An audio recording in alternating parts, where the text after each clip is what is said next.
বাদ পড়তে যাচ্ছেন আফিফ হোসেন, তার জায়গায় ফিরতে পারেন এক তারকা ক্রিকেটার। বোলিং ইউনিটে দেখা যাবে চমক। সিরিজ রক্ষার মিশনে এবার একাধিক পরিবর্তন নিয়ে মাঠে নামবে টিম টাইগার্স। আগের ম্যাচের একাদশ থেকে বাদ পড়বেন কয়েকজন, ব্যাটিং অর্ডারও আসতে পারে অদল বদল। সব মিলিয়ে নিউজিল্যান্ডের বিপক্ষে দ্বিতীয় ওডিআই ম্যাচে কেমন হতে পারে টাইগারদের সেরা একাদশ, সেটাই জানবো রিপোর্টে। ঘরের মাঠে প্রথম ম্যাচে বাংলাদেশের পারফরমেন্স হতাশ করেছে সবাইকে। নিউজিল্যান্ডের বিপক্ষে বোলাররা মোটামুটি ভালো করলেও ব্যাটারদের অ্যাপ্রোচ ছিল পুরোপুরি হতাশাজনক। তাই এখন মিরপুরে দ্বিতীয় ম্যাচে জয় ছাড়া কোনো বিকল্প নেই শান্ত মিরাজদের কাছে। গুরুত্বপূর্ণ এই ম্যাচে অবশ্য একাদশে বেশ কিছু পরিবর্তন আসতে পারে, কারণ শেষ ম্যাচে কিছু ক্রিকেটারের পারফরমেন্স ছিল পুরোপুরি হতাশাজনক। এই ম্যাচে টপ অর্ডারে পরিবর্তন হওয়ার সম্ভাবনা অবশ্য একেবারে কম। গেল ম্যাচে ব্যাট হাতে অর্ধশতকের দেখা পেয়েছিলেন সাইফ হাসান। বলা চলে ওপেনিং থেকে নিউজিল্যান্ডের বিপক্ষে তিনি একাই লড়াই করে গেছেন। শুরুর দিকে খানিকটা স্ট্রাগল করলেও ধীরে ধীরে সাবলীল হয়ে উঠেছেন। যতক্ষণ ক্রিজে ছিলেন প্রতিপক্ষ বোলারদের বেশ ভালোভাবেই সামলিয়েছেন। অন্যদিকে তানজিদ তামিম আবার ঠিক বিপরীতভাবে হতাশ করেছেন। কিন্তু সর্বশেষ সিরিজে পাকিস্তানের বিপক্ষে তার পারফরমেন্সের কারণে আরো এক ম্যাচে সুযোগ পেতে পারেন এই বামহাতি ব্যাটার। 3 নম্বর পজিশনে শেষবারের মতো সুযোগ পেতে পারেন নাজমুল হোসেন শান্ত।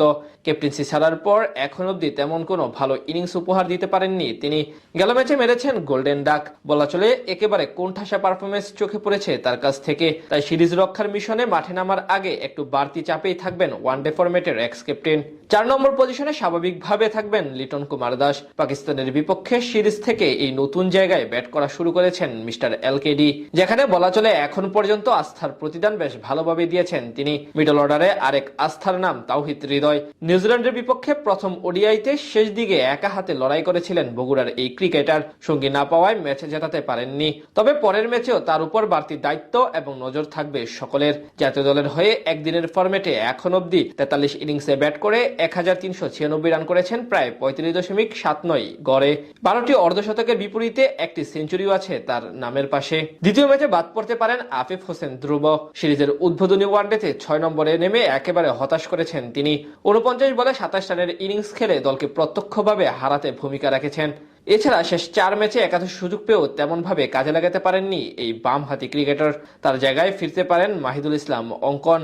ওডিআই ফরম্যাটে এখন অব্দি 3টি ম্যাচ খেলার অভিজ্ঞতা রয়েছে তার। এছাড়া ব্যাটিং অর্ডারের শেষ দিকে আরো দেখা যেতে পারে মেহেদী হাসান মিরাজ এবং রিশাদ হোসেনকে। পাশাপাশি স্পিন ডিপার্টমেন্টের সামলানোর দায়িত্বটাও থাকবে তাদের কাঁধে। পেস ইউনিটে আসতে পারে একটি পরিবর্তন।